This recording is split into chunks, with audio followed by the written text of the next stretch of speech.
Mazuma TV back in the building, man. What's going on, y'all? Shout out to Mazuma Nation. Shout out to the Mazuma Mob. We in the building as always. I hope everybody's having a blessed, beautiful, positive, productive day.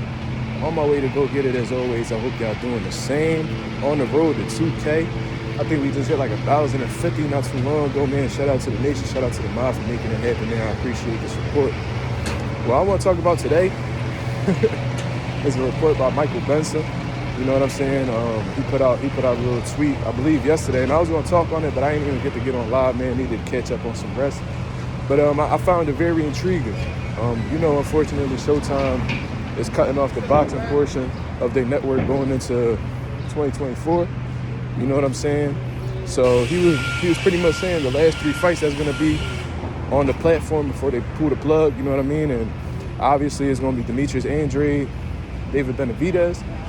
And then allegedly, or reportedly, whatever you want to call it, Floyd Mayweather is going to be having an exhibition on Showtime, supposedly against Mikey Garcia, I'm not sure. And then, to close out the year, I believe on December 16th, they're going to have Danny Garcia versus Erislandy Lara, which is a fight that I was pretty much expecting because they've been speaking on it for a little while.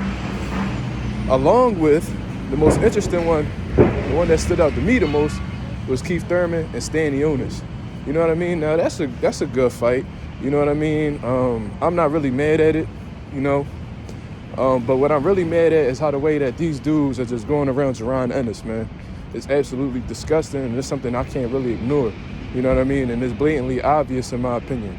Jaron Ennis been knocking on these dudes' door for a very long time. And y'all could call me biased because he's one of my favorite fighters, or he's a Philly native like myself, so of course I'm going to back him. Man, yo, listen, whatever the fuck you want to call it, it is what it is, right?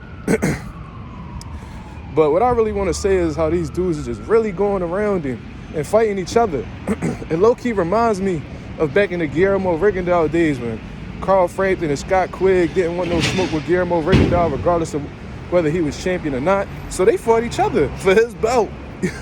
You know what I'm saying? That's not exactly what's going on with Jaron Ennis because, you know, he's the IBF interim. But these dudes are doing everything not to fight him. And if they had to fight each other to avoid Jaron, that's just what they're doing. And that's what's going on right now. You know what I mean? Stanionis has been somebody who said that he would like the Jaron Ennis fight and he don't like tuna, blah, blah, blah. But apparently, according to YSL Sports Media, shout out to my guy Jamil, Stanionis said that he wants a tune-up before he fights Jaron Ennis. So is Keith Thurman a tune-up for Jaron Ennis? I don't think so, man. Keith Thurman's not...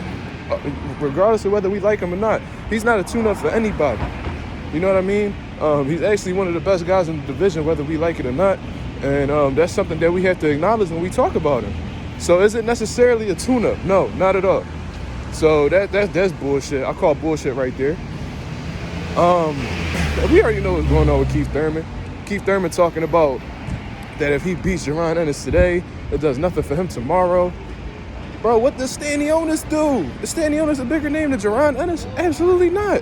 Jaron Ennis is one of the hottest fighters in the welterweight division. If you beat him, you get all the credit in the world. And you may be able to restore a good amount of your reputation because it's down the drain right now. You know what I mean? So I'm calling bullshit on both of these guys, man. It's absolutely sad that these dudes are willing to face each other, but ignore the real threat in the division, man. That's Jaron Ennis. You know what I'm saying? Like I said, it's a good fight. I'm not discrediting it at all. But we're not just going to sit here and ignore the fact that Jaron Ennis is being openly being avoided. You know what I'm saying? That's just what it is, bro. It's an IBF interim title. Why not go after it? Because you know as soon as Terrence Crawford vacates these belts, most likely they're going to either upgrade Jaron Ennis to IBF champion or he's going to fight for the vacant IBF title. So why not get that interim belt to put yourself in position to be champion later on down the line? It's because they understand that Jaron Ennis is a threat. You know what I mean? Keith Thurman constantly contradicting himself. Said that he never turned down a fight or just send me the contract and I'll sign it.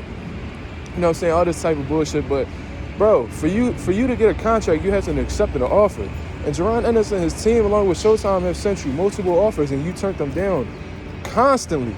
So that just lets you know that you don't really want that smoke with Jaron Ennis. Stanionis, I'm really more disappointed in him because I initially thought that was going to be Jaron Ennis' next opponent.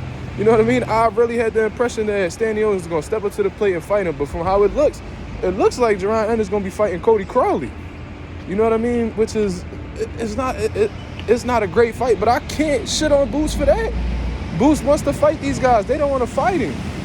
You know what I'm saying? And it sucks that these people that could use that route and be like, oh well, Boots hasn't fought anybody. Why does he deserve a big fight? Because the big fights he's looking for, they not looking his way. It takes two people to make a fight at the end of the day, and he's the only one that seems to be willing to make these fights happen. So I'm gonna keep giving Jaron Ennis his credit.